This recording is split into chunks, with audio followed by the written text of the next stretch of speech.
ज्ञानाञ्जनशलाकया चक्षुरुन्मिलितं येन तस्मै श्रीगुरवे नमः।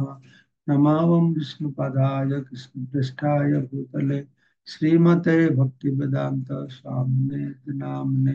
नमस्ते सारस्वती देवी गौरवाणी प्रचारिणे निर्विशेष शून्यवादी पाश्चात्य वंशाकल्पतरुभश्च कृपा सिन्धु भैव च पतितानां पावनेभ्यो वैष्णवेभ्यो नमो नमः। आजानुलंबित भुजौ कनकावदातो संकीर्तनैकपितरो कमलायताक्षौ विश्वम्भरौ द्विजभरौ जुगधर्मपालौ वन्दे जगत्प्रियकरौ करुणावतारौ तिरदततनिजगुप्तवीतं सो प्रेम नामामृतमत्तारम् आपामरजभ्यतारम् घोरकृष्णजनभ्यो तमहं प्रपद्ये। आनन्दलीलामय विग्रहाय हेमावतिभ्यो सुन्दराय तस्मै महाप्रेम रस प्रदाय चैतन्य चंद्राय नमो नमस्ते। जय श्री कृष्ण चैतन्य प्रभु नित्यानंद श्री अद्वैत गदाधर श्री गौर भक्त वृंद।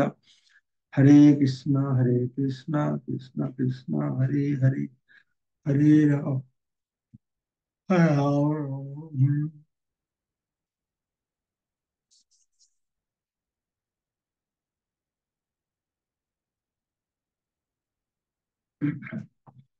তো মহাপ্রভু আমরা শ্রবণ করছি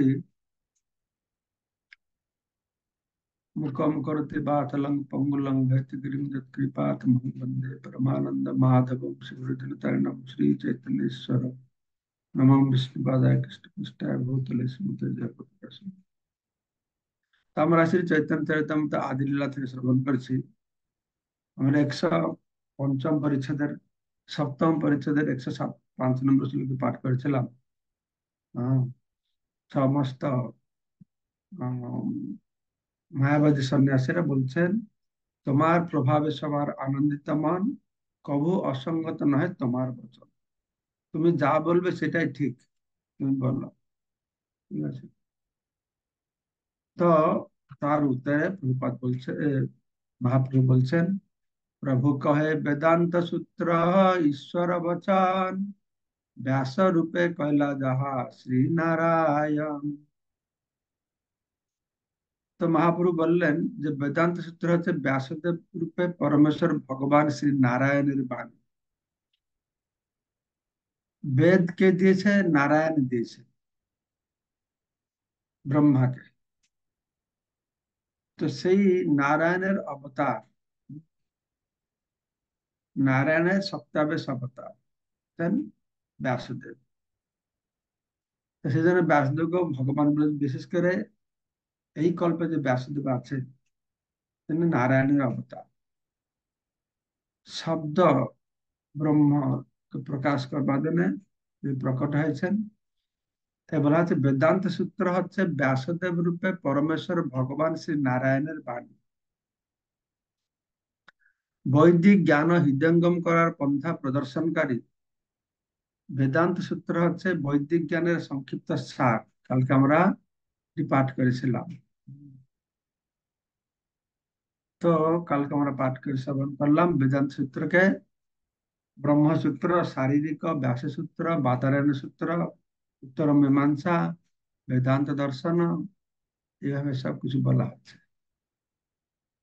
তো মহান অভিধান রচয়িতা হেমচন্দ্র, যিনি কোষকার নামে পরিচিত, তিনি বলেন যে বেদের ব্রাহ্মণ অংশের সঙ্গে উপনিষদ অংশই বেদান্ত। এই বেদে কে বেদের ব্রাহ্মণ, আরণ্যক এরকম কিছু ভাগ ভাগ আছে, ভালো জানি না। তো এই ব্রাহ্মণ অংশের সঙ্গে উপনিষদ অংশ এই বেদান্ত। প্রফেসর আপতে তার অভিধানে বেদের ব্রাহ্মণ অংশের বর্ণনা করে বলেছেন যে অংশে বিভিন্ন যজ্ঞে মন্ত্র উচ্চারণের বিধি বর্ণিত হয়েছে তা হচ্ছে ব্রাহ্মণ। সেই ব্রাহ্মণ অংশে বিভিন্ন অংশে উৎস বিস্তারিত বিশ্লেষণ করা হয়েছে, সেই ব্রাহ্মণ অংশে বিভিন্ন অংশের উৎস বিস্তারিত বিশ্লেষণ করা হয়েছে। তো কখনো কখনো কাহিনীর আকারে তার বর্ণনা করা হয়েছে। এই ব্রাহ্মণ বেদের মন্ত্র অংশ থেকে সম্পূর্ণ ভিন্ন। হেমচন্দ্র বলছেন যে বেদের শেষ ভাগ হচ্ছে বেদান্ত সূত্র। বেদ শব্দটির অর্থ হচ্ছে জ্ঞান, তো অন্ত মানে হচ্ছে শেষ। পক্ষান্তরে বেদের চরম উদ্দেশ্য সম্বন্ধে যথাযথ উপলব্ধি হচ্ছে বেদান্ত, অর্থাৎ বেদের অন্তিম কথা, সেটা হচ্ছে বেদান্ত। তো বেদের চরম উদ্দেশ্য যে শাস্ত্রে বর্ণিত হয়েছে তাও বেদান্ত। এখানে প্রভুপাদ বলতে চেয়েছেন বেদান্ত মানে বেদের শেষ কথা, বেদের সার কথা, অর্থাৎ যে যে শাস্ত্রে বেদের সার কথা বলা হয়েছে সেটা বেদান্ত।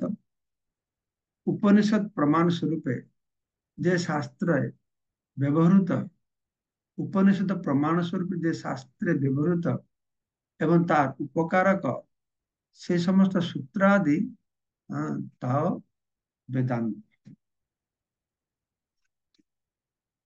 তো এখানে প্রভুপাদ প্রফেসর আপ্তে যে অভিধান প্রণয়ন করেছেন আর হেমচন্দ্র অভিধান প্রণয়ন করেছেন,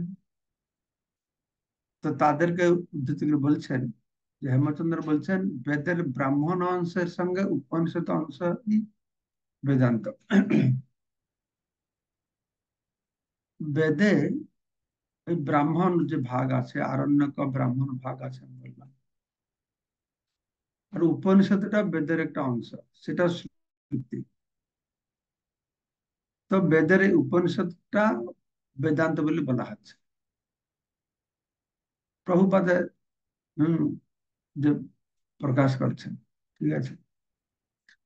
আরো এই বেদের ব্রাহ্মণ অংশে কি কি বলা হয়েছে? ব্রাহ্মণের কিছু অংশে, হ্যাঁ, অভিধান বেদ, প্রফেসর আপতে তার অভিধানে বেদের ব্রাহ্মণ অংশের বর্ণনা করেছেন। ব্রাহ্মণ, তো যে অংশে বিভিন্ন যজ্ঞ মন্ত্র উচ্চারণের বিধি বর্ণিত রয়েছে তা হচ্ছে ব্রাহ্মণ। বিভিন্ন যজ্ঞের মন্ত্র উচ্চারণ করা হয়েছে। এই ব্রাহ্মণ অংশে বিভিন্ন অংশের উৎস বিস্তারিতভাবে বিশ্লেষণ করা হয়েছে। তো কখনো কখনো কাহিনীর আকারে তার বর্ণনা করা হয়েছে। বিভিন্ন যজ্ঞের মন্ত্রের কথা বলা হয়েছে, কাহিনীর আগে আকারে বর্ণনা করা হয়েছে, বিস্তারিতভাবে বলা হয়েছে। এই ব্রাহ্মণ বেদের মন্ত্র অংশ থেকে সম্পূর্ণ ভিন্ন। তো হেমচন্দ্র বলছেন বেদের শেষ ভাগ হচ্ছে বেদান্ত সূত্র। তো প্রভুপাদ বলছেন শেষ ভাগ মানে তার অন্তিম কথা, উম, সার কথা, চরম উদ্দেশ্যটি। তো যে যে শাস্ত্রে বেদের অন্তিম কথা বলা হয় তা বেদান্ত। বেদান্ত সূত্র, ব্রহ্মসূত্র, শারীরিক আমরা শুনলাম বিভিন্ন ভাষায় বলে, এটা বেদান্ত, এটা বেদান্তই ব্রহ্মসূত্র। তাছাড়া বেদের সার কথা, শেষ কথা, যে যে সমস্ত সেটাকে বেদান্ত বলে গ্রহণ করতে হবে। এটা প্রভুপাদের মত। তত্ত্বজ্ঞানী পণ্ডিতদের মতে জ্ঞানের তিনটি উৎস রয়েছে, তাদের বলা হয় প্রস্থানত্রয়। এই সমস্ত তত্ত্ববেতাদের মত অনুসারে বেদান্ত হচ্ছে এইরকম একটি উৎস, কেননা তা যুক্তি প্রমাণের ভিত্তিতে বৈদিক জ্ঞান প্রতিষ্ঠা করে। তো জ্ঞানের তিনটি উৎস ছিল। তো তত্ত্বজ্ঞানী পণ্ডিতদের মধ্যে জ্ঞানের তিনটি উৎস, তাকে বলে প্রস্থানত্রয়। এর বিশদ ব্যাখ্যা আমি যাই না, পড়তে পড়তে হয়তো কোনো সময় প্রস্থানত্রয় এর সংস্পর্শে আসবো, তো সেটা আপনারা তখন মনে করবেন। এই সমস্ত তত্ত্ববেত্তাদের মত অনুসারে বেদান্ত হচ্ছে এইরকম একটি উৎস। তো জ্ঞানের যে তিনটি উৎস আছে, বেদান্ত একটা জ্ঞানের উৎস, কেননা তা যুক্তি প্রমাণের ভিত্তিতে বৈদিক জ্ঞানকে প্রতিষ্ঠা করে। ভগবত গীতায় 13 অধ্যায় 5 নম্বর শ্লোকে ভগবান বলেছেন ब्रह्मसूत्र पदैश्चैव हेतु मद्भि विनिश्चितः विनिश्चित हेतु मद्भि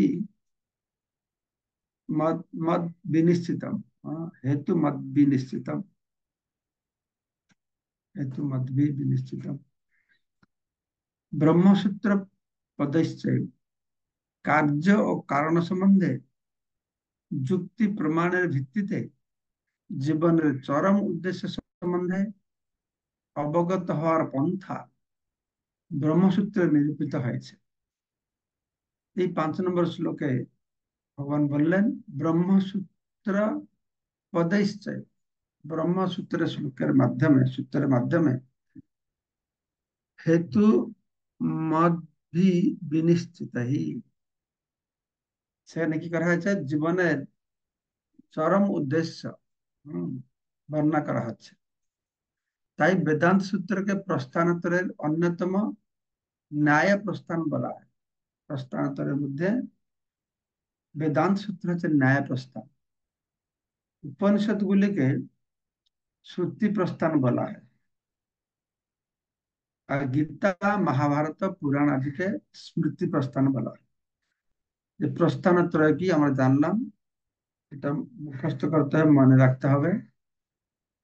তো প্রস্থানোত্তর মানে 3টে প্রস্থান, যেখান থেকে যেটা হচ্ছে জ্ঞানের উৎস।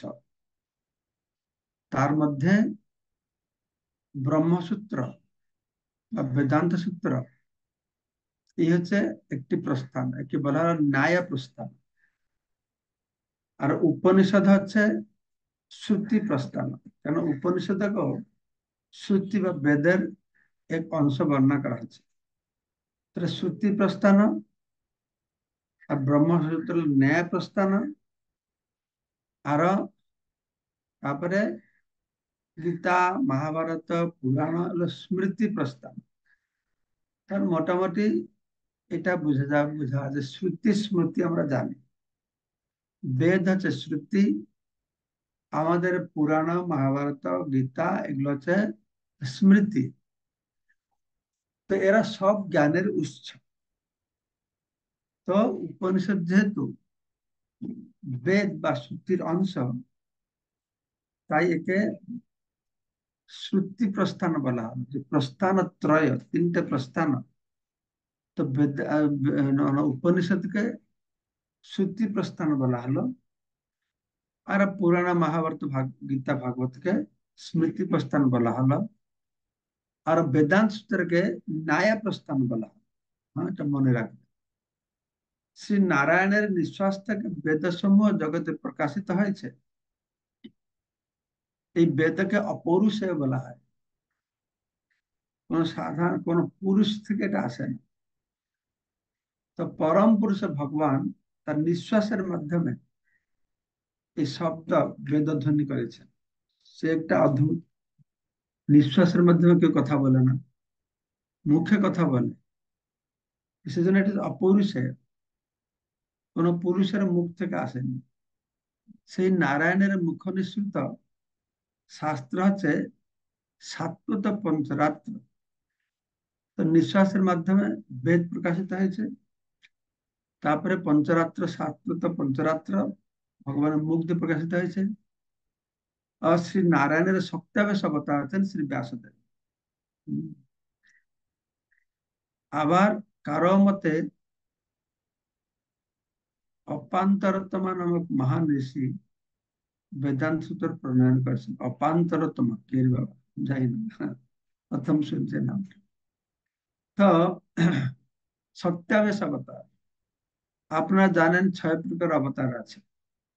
গুণ অবতার, পুরুষ অবতার, লীলা অবতার, মন্বন্তর অবতার, যুগাবতার।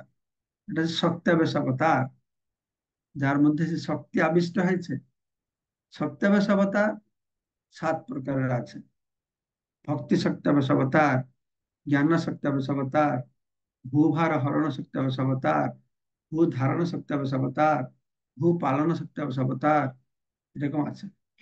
তো শিল বাসুদেব তো নারায়ণের সত্যাবেশ অবতার, তিনি বেদান্ত সূত্র প্রণয়ন করেছেন। আর কেউ কেউ বলে অপান্তরতম নামকে হ্যাঁ, এটা লিখেছেন। তো পঞ্চরাত্র ও বেদান্ত সূত্রে একই অভিমত প্রকাশিত হয়েছে। পঞ্চরাত্র তো আমি জানি, নারদ মুনি পঞ্চরাত্র লাভ করেছেন বদরিক আশ্রমে। আমি বদ্রীনাথ উপর একটা গ্রন্থ, ছোট্ট বই প্রিপেয়ার করেছি, প্রস্তুত করেছি। সেখানে লেখা আছে পঞ্চরাত্র, না না 5টা রাত্র, 5 রাত্র থেকে নারদ মুনি বদ্রীনাথে এক জায়গায় কোথায় গিয়েছেন, সে অদ্ভুত সেখানে যে গিয়েছেন, হ্যাঁ, তার বর্ণনা। তো তাকে পঞ্চরাত্র জ্ঞান প্রাপ্ত হয়েছে। পঞ্চরাত্র বেদান্ত সূত্র কথা বলেছে, একটা কথা বর্ণনা করা হয়েছে। এই চৈতন্য মহাপ্রভু প্রতিপন্ন করেছেন যে এই দুইয়ের মধ্যে কোনো পার্থক্য নেই, পঞ্চরাত্র বেদান্ত সূত্রের মধ্যে। বেদান্ত সূত্র তো বেদান্ত পাঠ করে মায়াবাদীরা, পঞ্চরাত্র পাঠ করে বৈষ্ণবরা।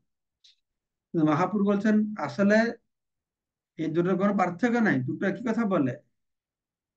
কিন্তু শারীরিক ভাষা, মায়াবাদের এই শারীরিক ভাষা জিনিসটাকে উল্টো পাল্টা করে মহাপ্রভুর মত অনুসারে। তো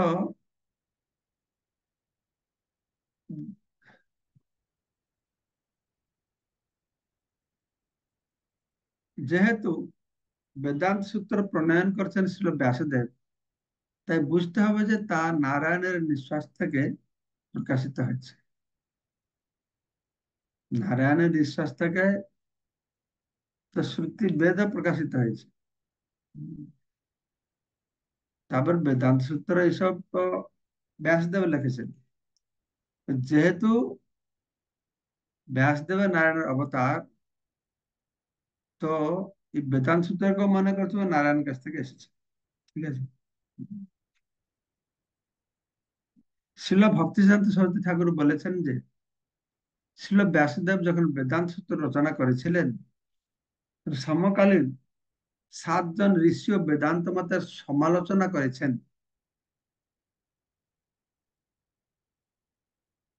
যখন ব্যাসদেব বেদান্ত সূত্র প্রকাশ করলেন, আরো কিছু কিছু ঋষি সমালোচনা করছেন। এই সমালোচনা করার অভ্যাসটা যুগ যুগ ধরে আছে। এখনই বেদান্ত ছিল ব্যাসদেবের গ্রন্থ, সনাতন ধর্ম অবলম্বনের শ্রেষ্ঠ, কিন্তু সেটাও চ্যালেঞ্জ করা হয়েছে। সেই 7 জন হচ্ছেন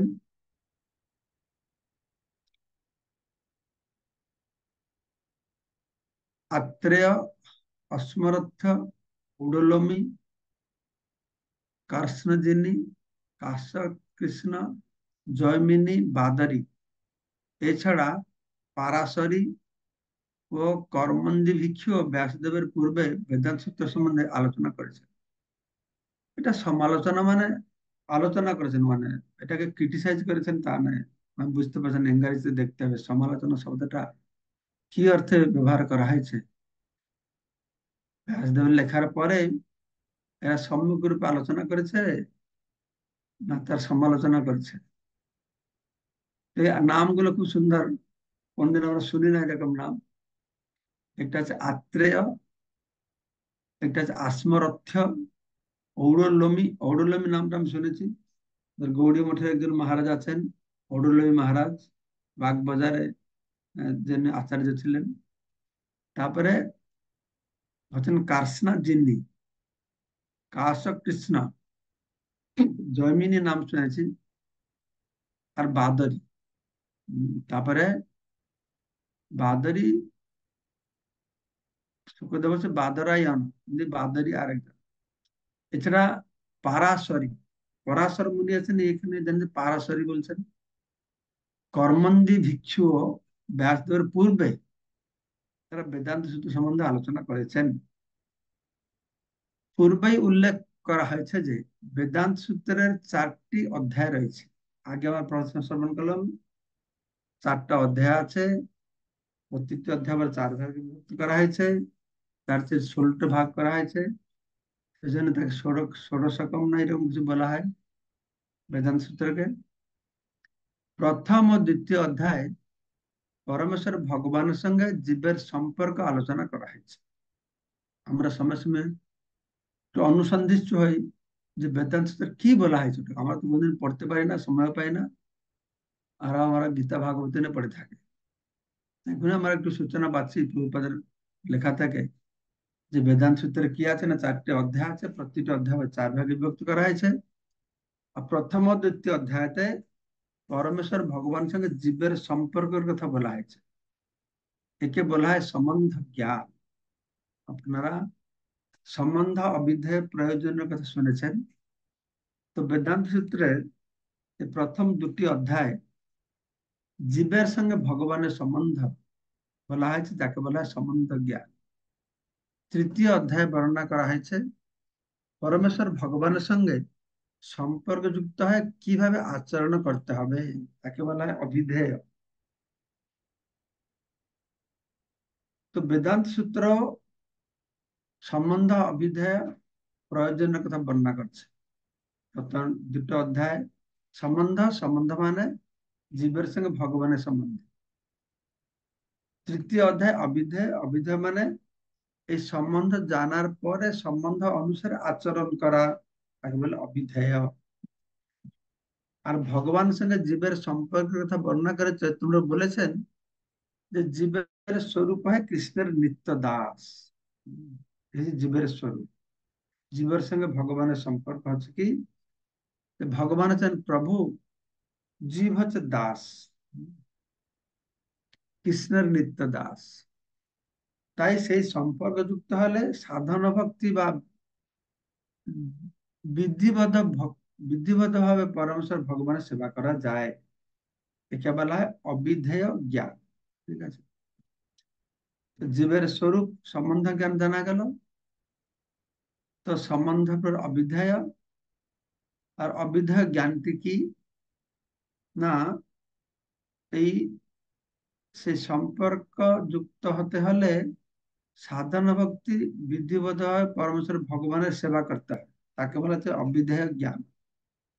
আর চতুর্থ অধ্যায় এই ধরনের ভগবত সেবার মুখ্য ফলটি কি, তাকে বলা হচ্ছে প্রয়োজন জ্ঞান। সম্বন্ধ জ্ঞান, অবিধেয় জ্ঞান আর প্রয়োজন জ্ঞান। সম্বন্ধ, অবিধেয়, প্রয়োজন আমরা বলি, কিন্তু এখানে প্রভুপাদ বলে সম্বন্ধ জ্ঞান, অবিধেয় জ্ঞান আর প্রয়োজন জ্ঞান সম্বন্ধে বর্ণনা করা হয়েছে। সম্বন্ধ অবিধেয় জ্ঞান মানে এই সম্বন্ধ জ্ঞানের মাধ্যমে আমাদের লক্ষ্যটা কি লাভ করব, এই লক্ষ্য, জীবন লক্ষ্য, সেটা আছে প্রয়োজন জ্ঞান। জীবনের চরম উদ্দেশ্য হচ্ছে আমাদের প্রকৃত আলয়ে ভগবত ধামের কাছে ফিরে যাওয়া। বেদান্ত সূত্রে অনাবৃত্তি শব্দার্থ বলতে সেই চরম উদ্দেশ্যকে নির্দেশ করা হয়েছে।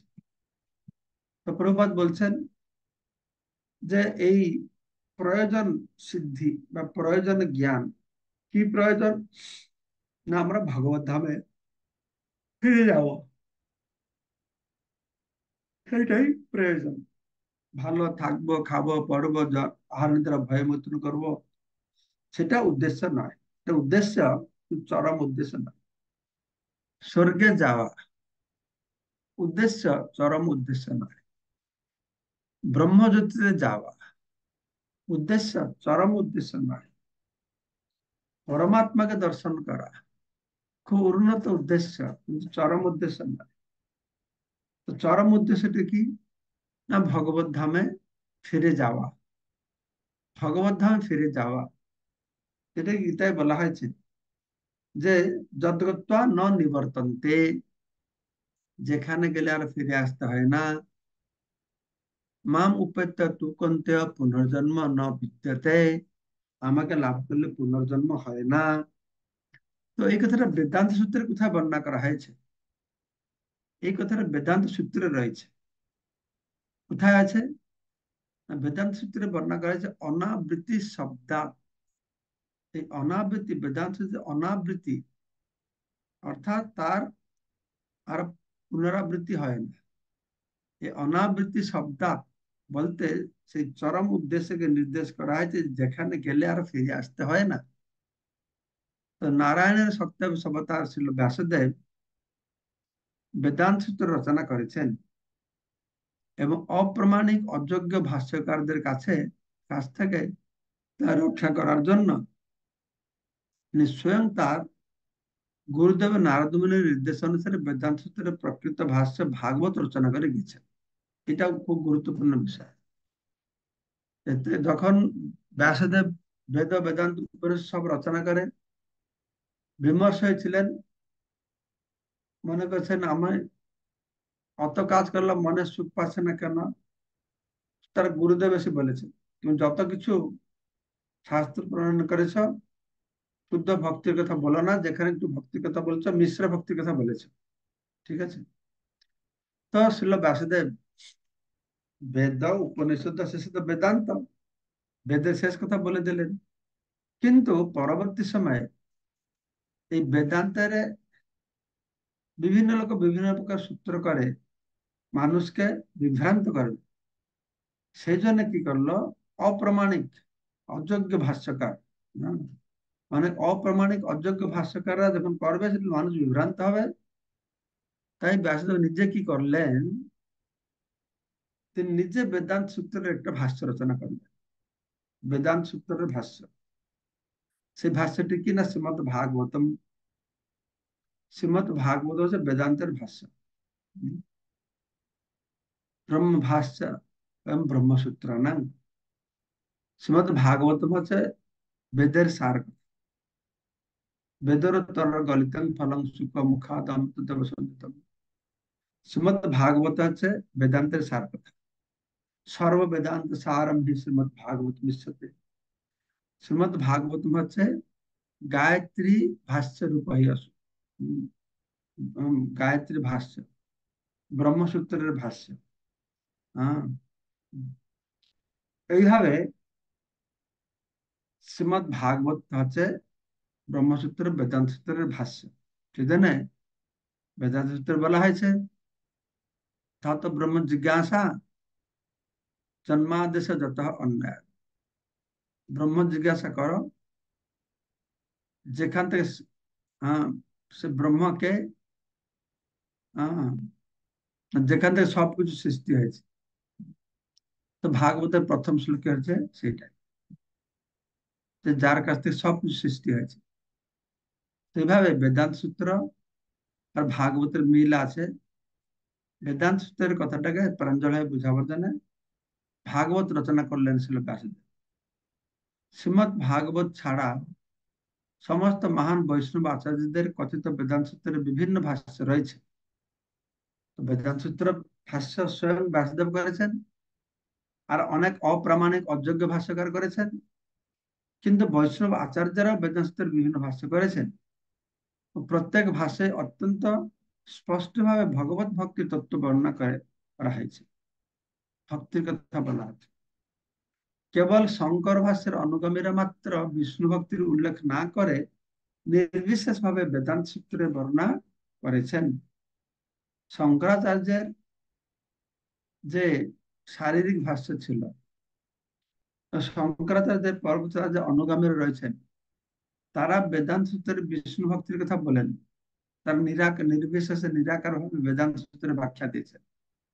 কিন্তু শ্রীল ব্যাসদেব যিনি নিজে স্বয়ং বেদান্ত সূত্র রচনা করেছেন, তিনি নিজেই তার ভাষ্য ভাগবত রূপে দিয়েছেন। আর সেই জন্য বেদান্ত সূত্রের ভাষ্য বৈষ্ণব আচার্যদের তাদের কথা অনুসারে শ্রবণ করলে আমরা ভক্তিকে খুঁজে পাবো। যেহেতু বর্তমান সমাজ মানুষ জ্ঞানের দিকে বুদ্ধির দিকে অতটা উন্নত নয়, তাই এই বেদান্ত সূত্রকে সবাই বেদান্ত সূত্র ভাষ্য আমাদের আচার্যদের ভাষ্য শুনে যে বুঝতে পারবে এটা সন্দেহ আছে। শুধু ভাগবতটা সবাই বুঝতে পারবে। হ্যাঁ, ভাগবত রূপে যে বর্ণনা করা হলো এটা সবাই বুঝতে পারবে। তো পক্ষান্তরে শ্রী চৈতন্য মহাপ্রভু যথাযথভাবে প্রতিপন্ন করেছিলেন যে বিষ্ণু ভক্তির ভিত্তিতে রচিত বিভিন্ন বৈষ্ণব আচার্যদের ভাষ্যই হচ্ছে বেদান্ত সূত্রের প্রকৃত ব্যাখ্যা, শঙ্করাচার্যের শারীরিক ভাষ্য নয়। এটা বর্ণনা করবে সুন্দরভাবে, হ্যাঁ, প্রতিষ্ঠা করবে যে শারীরিক ভাষ্য ঠিক নয়, বেদান্ত সূত্রটা ঠিক, তার ভাষ্যটা ঠিক নয়, বৈষ্ণব আচার্যগণ যে ভাষ্য দিয়েছেন সেটাই ঠিক। এখানে আজকে আমরা আহ চৈতন্য চরিতামৃত কথাকে বিশ্রাম দেব। আগামীকালকে 107 নম্বর শ্লোক থেকে পাঠ করব। এইখানে রহিল গ্রন্থ অমৃত লহরী, বদন বলিয়া সবে বল হরি হরি। ওকে, কোনো প্রশ্ন আছে? না, যে কোনো প্রশ্ন নাই। আচ্ছা, ব্রুনেশ গৌর বলো।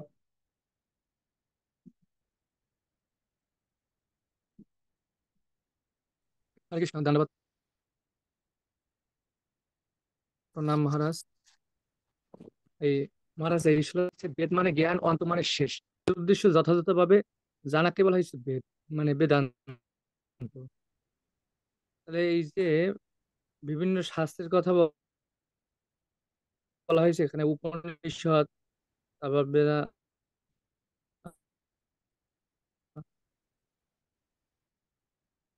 তারপর কি অংশ, মূল তুমি বেদান্ত। কি বলছো শোনা যাচ্ছে না? তোমার কানেকশন ভালো নাই। হরে কৃষ্ণ মহারাজ, আমার আহ মানে বেদান্ত হচ্ছে, বেদ মানে জ্ঞান, অন্ত মানে শেষ, মানে জ্ঞানের চরম যে শিক্ষা, সেটাই কি বেদান্ত? হ্যাঁ, তাহলে এই জায়গায় যে বলা হয়েছে, আহ বেদে বেদের চরম উদ্দেশ্যকে যে শাস্ত্রে প্রদর্শিত হয়েছে তাও বেদান্ত। যেমন উপনিষদ, গীতা, মহাভারত, পুরাণ আদি স্মৃতি শাস্ত্র, এগুলো হয়েছে বেদান্তের একটা অংশ নাকি? বেদান্তের অংশ নয়। বেদান্তের উদ্দেশ্য হচ্ছে যেরকম বেদের চরম কথা বলা হবে, ঠিক আছে? হুম। তো এই শাস্ত্রে তো সেরকম বেদের চরম কথাগুলি বলা হয়েছে, শেষ কথা, অন্তিম কথা বলা হয়েছে। বেদের অন্তিম উদ্দেশ্য হচ্ছে ভগবানকে জানা। সর্বস্ব বেদের অহমব্য বেদ্য, ঠিক আছে? হুম। তো বেদান্তে সেটা বর্ণনা করা হয়েছে। তারপরে যে এই যে স্মৃতি, হ্যাঁ, স্মৃতি, কি প্রস্থান, স্মৃতি প্রস্থান আছে, ভাগবত, মহাভারত, তিসরা, এগুলো সেই বেদের অন্তিম কথা বলা হয়েছে, কিন্তু সাধারণ মানুষ যেন বুঝতে পারবে। বেদান্তটা সাধারণ মানুষ বুঝতে পারবে না। এখানে সে বেদের অন্তিম কথা বলা হয়েছে, কারণ এখানে এই শাস্ত্রগুলো অধ্যয়ন করলে ভগবানকে জানবে। বেদান্ত অধ্যয়ন করলে ভগবানকে জানবে, তাই না? হুম। হম। বেদান্তকে অধ্যয়ন করলে ভগবানের সঙ্গে জীবের সম্পর্ক জানবে।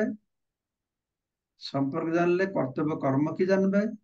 সেই কর্তব্য সম্পাদন করলে প্রয়োজন সিদ্ধি ভগবানকে পাবে, কৃষ্ণকে পাবে। সেটা একরকমের বর্ণনা করা হয়েছে। বুদ্ধিজীবীরা তারা বুঝতে পারে, বড় বড় আচার্যরা, তার সেটাকে আরো সরল করে এই গীতা, ভাগবত, মহাভারত সব বর্ণনা করে। ঠিক আছে।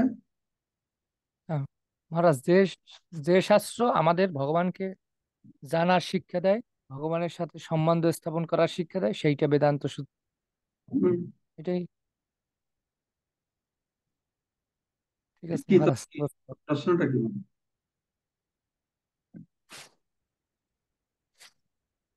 প্রশ্নটা কি? প্রশ্নটা ছিল স্যার, মানে মহারাজ, বেদান্ত বেদান্ত সূত্রটা কি, বেদের মূল শিক্ষাটা কি? আমরা তো এটাই আসলে ঘোলাটে ছিলাম আগে। বেদান্ত সব জায়গায়, অনেক জায়গায় গেলে, তোমরা আমাদের সনাতন ধর্মের মূল শাস্ত্র হয়েছে বেদ, তোমরা বেদ পড়ো না, তোমরা গীতা পড়ো, এরকম প্রশ্ন আসতো আর কি। এখন মহারাজ বুঝতে পারছি আসলে যখন বেদই। এইরকম প্রশ্ন করে, তার সুন্দর উত্তরটা তুমি এখানে পেলো। হ্যাঁ, হ্যাঁ, হ্যাঁ মহারাজ। আমরা বেদ পড়ি না, কিন্তু বেদান্ত পড়ি। হুম। বেদান্তটা কি? বেদের অন্তিম কথা, শেষ কথা, সার কথা। হুম। বেদ যে লিখেছে, বেদান্ত সেই লিখেছে, ঠিক আছে? আচ্ছা, হ্যাঁ, হ্যাঁ। আমরা বেদান্ত পড়ি না। কেন বেদান্ত পড়ি না? না, আমরা বেদান্ত বেদ বেদ বুঝতে পারছি না বলে, বেদ যে লিখেছে, বেদান্ত যেই লিখেছে, ভাগবত তিনি লিখেছেন, হ্যাঁ আমাদের সরল করে বর্ণনা করেছেন। তো অসুবিধাটা কোথায় হবে? হম। মহারাজ। একটা কেউ খুব কঠিন বিষয়কে কঠিন ভাবে একটা বই লিখেছে, যদি মানুষ বুঝতে পারে না বলে, সে সরল ভাবে একটা বই লিখলো, আমার এই সরল ভাবে বইটাকে পড়ে বুঝলাম, কেউ লোকে চ্যালেঞ্জ করে তোমরা সেটা কেন পড়ছো না। বুঝতে পারছো জিনিসটা? হ্যাঁ, বুঝতে পারছি ভালো। এই হলো কথা। না, অনেক ক্লিয়ার হয়েছে এইবার, অনেক হ্যাঁ, সুন্দর। এটাকে বলতে হবে মানুষকে যে আমরা বেদই পড়ছি। বেদ যে লিখেছে, বেদান্ত যে লিখেছে, ভাগবত সেই লিখেছে। বিভিন্ন সময় মানুষের জন্য প্রয়োজনীয়তা অনুসারে তিনি প্রকাশ করেছেন। ঠিক আছে। হ্যাঁ বেদের সার, মহারাজ। বেদের তো সবকিছু বেদের মধ্যে আছে। বাংলা বলে দ্যুতিশীলা থেকে চণ্ডীপাঠ বলতে নাই, কিন্তু মানে সবকিছু আছে এ টু জেড। তার একটা সার কথা তো বাহির করতে হবে নাকি? হ্যাঁ, আহ, সবকিছু বেদ থেকে আসছে। যেরকম গাছ থেকে আম আসছে, গাছ থেকে পাতা আসছে, গাছ থেকে ডাল আসছে। তাহলে আমার লাগবে কোনটা? পাতা লাগবে না ডাল লাগবে, না ফুল লাগবে, কি লাগবে? ফলটা লাগবে না, ফলটা তাই না? লাগে। তাহলে হ্যাঁ, ফল। তো সবার কাছ থেকে সব কিছু থেকে মন্থন করে করে। হ্যাঁ, এই সুখদেব গোস্বামী কি কি এটা আছে না, ছিলেন সুখ খাইলেন পরীক্ষিত। মন্থন করে, দুঃখ থেকে মন্থন করে যেরকম ঘি পাওয়া যায়, সেরকম বেদকে মন্থন করে পাওয়া যাচ্ছে। ভক্তের ভগবান প্রভু কি বলছেন?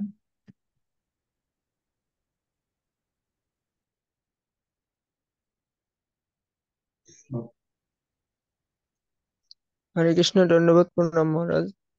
তো আমার প্রশ্ন হচ্ছে যে হিরণ্য ব্রাহ্মণ বলতে কি বোঝানো হয়েছে? কারা এই হিরণ্য ব্রাহ্মণটা? এই ব্রাহ্মণ কারা নয়, এরা বেদে বিভিন্ন অংশ আছে। এই ব্রাহ্মণ জাতি, ব্রাহ্মণের কথা বলা হচ্ছে না। বুঝতে পারছেন? আপনি বলছেন হ্যাঁ, কারাই ব্রাহ্মণ, এই জাতি এটা এটা বেদের একটা খণ্ড। ব্রাহ্মণ আছে, আরণ্যক আছে, ভাগ বেদকে যে ভাগ ভাগ করা আছে সের ভিতরে এই একটা অংশ। বুঝতে পারছেন?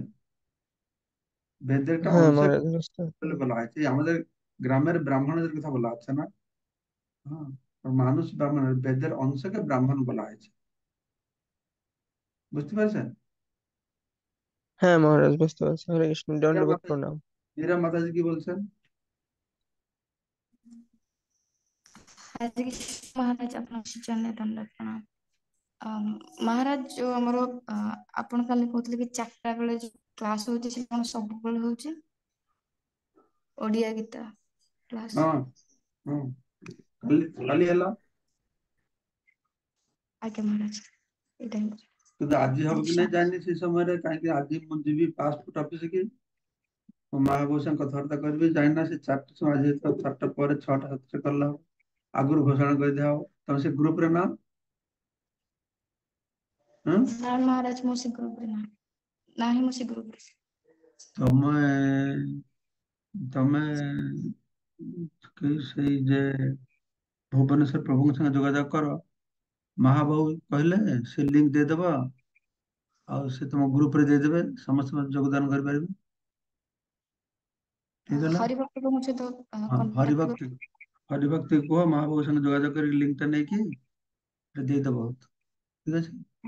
ଆଜ୍ଞା ମହାରାଜ, ଦଣ୍ଡ ପ୍ରଣାମ। ଶକ୍ତିମାନ ଗୋବିନ୍ଦ ପ୍ରଭୁ।